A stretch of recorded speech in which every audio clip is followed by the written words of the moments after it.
ada pos yang pertama itu adalah pos merintis, kemudian ada pos menumbuhkan, kemudian yang ketiga itu adalah pos merawat keberlanjutan. Ya, ada 3 pos. Pos merintis ini yang pertama yang harus kita lakukan adalah, sebentar ini laptopnya kesana kemari. Yang pertama itu adalah membangun percakapan awal. Yang seperti apa namanya yang tadi yang sudah dilakukan oleh beberapa bapak kita itu adalah melakukan pendekatan seperti percakapan awal. Kemudian yang kedua itu adalah menemukan pengikut pertama.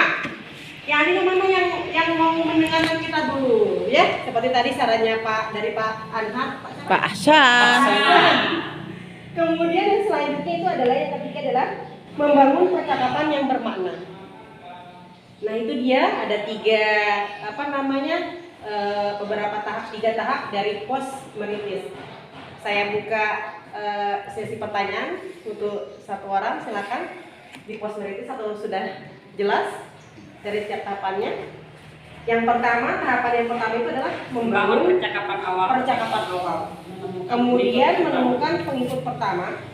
Kemudian yang ketiga itu adalah membangun percakapan yang bermakna. Maksudnya ini percakapan yang bermakna itu yang positif. Oke, percakapan yang bermakna itu seperti apa? Dimulai dengan pemetaan masalah-masalah. Seperti tadi itu kan identifikasi masalah dulu dan rencana solusi. Nah, tadi kan kita sudah melakukan identifikasi masalah, kemudian menemukan solusi.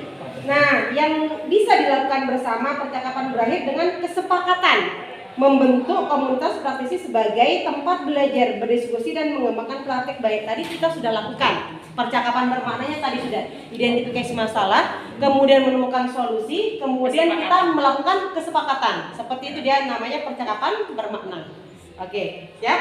Kita lanjut ke pos berikutnya bagaimana? Atau ada yang perlu dijelaskan lagi? Ada pos 4. Ada, tidak ada pos 4, Pak. Adanya cuma pos 3.